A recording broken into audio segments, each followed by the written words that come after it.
За 2.13 дугаар бодлого. Том эм ба жижиг эмаастай хоёр бийг ижил өндрөөс нэгэн зэрэг унгав. Биеүдэд үүшлэх эсвэрслийн хүч ижил бол нэгэн зэрэг унах уу гэсэн юм байна. За энэ хоёр биет яг хуу доошоо унж байгаа эсвэрслийн хүчүүд нь хүч нь хоёрыг нь ижлэх юм байна. За доошоо унж байгаа үед эсвэрслийн хүч хөлгөөний эсрэг үүснэ. За энэ хоёр биет хүндийн хүч нь үүсч байгаа хүндээс x доош чиглэнэ. mg. За энэ хоёрын нийлбэр хүч нь ma1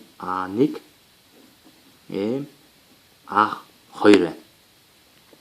За зэрэг унах уу гэдэг маань яг энэ хоёрын хурдтал тэнцүү байвал зэрэг унах.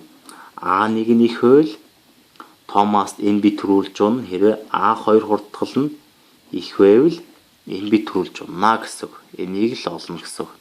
За тэгэхээр ma1-ыг олъё. Ньютоны 2 дугаар хуулиар энэ бид үүсч байгаа нийлбэр нь ma1 тэнцүү.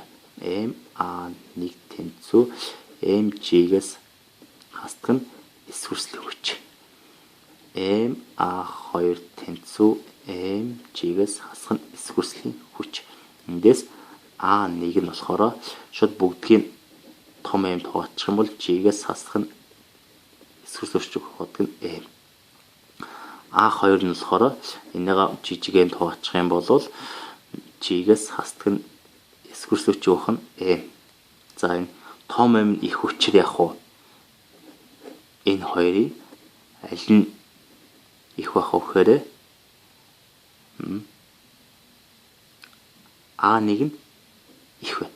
Өөрөлдвөл том m мастай би газар төрүүлж унаа гэсэн хурдтал их хүчээр төрүүлж унаа гэсэн үг.